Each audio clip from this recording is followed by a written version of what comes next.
नमस्कार साथियों, मैं रवीश कुमार। एक बार फिर से स्वागत है आज की 50 बड़ी और धमाकेदार खबरों के सफर में।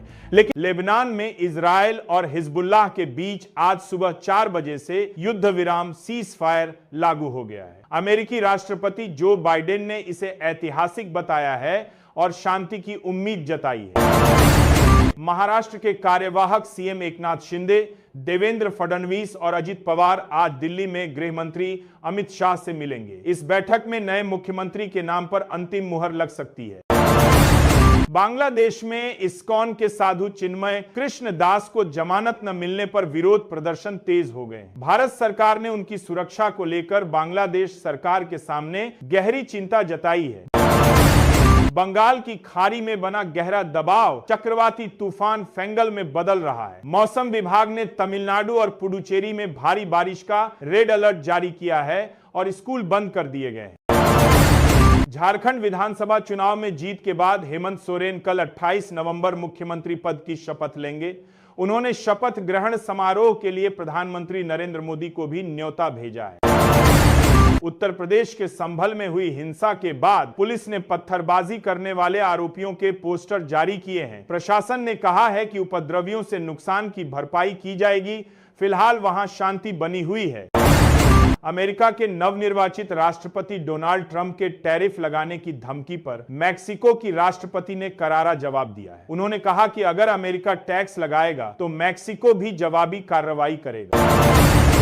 वक्फ संशोधन बिल पर बनी संयुक्त संसदीय समिति यूपीसी को अपनी रिपोर्ट सौंपने के लिए और समय मिल गया है। अब यह रिपोर्ट संसद के अगले बजट सत्र में पेश की जा सकती है। राजधानी दिल्ली में आज भी हवा की गुणवत्ता बेहद खराब श्रेणी में बनी हुई है। ठंडी हवाओं के कारण कोहरा और स्मॉग छाया हुआ है, जिससे लोगों को सांस लेने में दिक्कत हो रही है। रूस ने यूक्रेन पर अब तक का सबसे बड़ा ड्रोन हमला किया है, जिससे कई शहरों में बिजली गुल हो गई है। यूक्रेन के राष्ट्रपति जेलेंस्की ने पश्चिमी देशों से और एयर डिफेंस सिस्टम की मांग की है। भारतीय शेयर बाजार में आज अच्छी तेजी देखने को मिली है। सेंसेक्स और निफ्टी दोनों हरे निशान में बंद हुए हैं, जिससे निवेशकों को फायदा हुआ है। ब्रिटेन की संसद ने तंबाकू और वेप्स पर प्रतिबंध लगाने वाले एक सख्त बिल को मंजूरी दे दी है। इसके तहत एक निश्चित साल के बाद पैदा हुए लोग कभी भी सिगरेट नहीं खरीद पाएंगे। पाकिस्तान की राजधानी इस्लामाबाद में इमरान खान की रिहाई की मांग कर रहे समर्थकों पर पुलिस ने सख्त कार्रवाई की है। झप्पों में कई लोगों के घायल होने और गिरफ्तार होने की खबर है। वैश्विक बाजार में नरमी के कारण आज भारतीय सराफा बाजार में सोने और चांदी की कीमतों में गिरावट आई है। शादी के सीजन में खरीदारों के लिए यह थोड़ी राहत की बात है। रिश्वतखोरी के आरोपों के बीच श्रीलंका सरकार ने कहा है कि वह अदानी समूह के साथ चल रहे प्रोजेक्ट्स की समीक्षा करेगी। इससे समूह की मुश्किलें और बढ़ सकती हैं। Syed Modi international badminton tournament में भारतीय खिलाड़ियों ने शानदार प्रदर्शन किया है। पीवी सिंधु और लक्ष्य सेन अपने अपने मैच जीतकर अगले दौर में पहुंच गए हैं। राजस्थान और उत्तर भारत के कई राज्यों में तापमान गिरने से सर्दी बाल गई है। माउंट आबू में तापमान जमाव बिंदु के पास पहुंच गया है, जिससे ठिठुरन महसूस हो रही है। केरल के प्रसिद्ध सबरीमाला मंदिर में दर्शन के लिए श्रद्धालुओं की भारी भीड़ उमड़ रही है। प्रशासन ने भीड़ को संभालने के लिए दर्शन का समय बढ़ा दिया है और सुरक्षा कैदी कर दी है।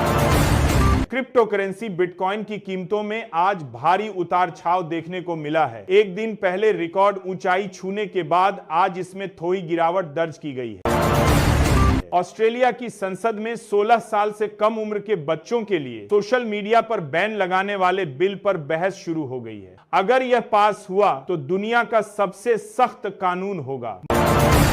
मणिपुर के कुछ प्रभावित इलाकों में शांति लौटने के बाद ब्रॉडबैंड इंटरनेट सेवा आंशिक रूप से बहाल कर दी गई है। हालांकि मोबाइल इंटरनेट पर अभी भी पाबंदी जारी है। फ्रांस के प्रधानमंत्री मिशेल बार्नियर की सरकार पर बजट पास न कराने को लेकर खतरा मंडरा रहा है। विपक्षी पार्टियों ने अविश्वास प्रस्ताव लाने की धमकी दी है, जिससे राजनीतिक अस्थिरता बन सकती है। अमेरिका में टेक दिग्गज एप्पल के खिलाफ एक और एंटी ट्रस्ट एकाधिकार विरोधी जांच की मांग उठी है। कंपनी पर आरोप है कि वह अपने ऐप स्टोर के जरिए प्रतिस्पर्धा को दबा रही है।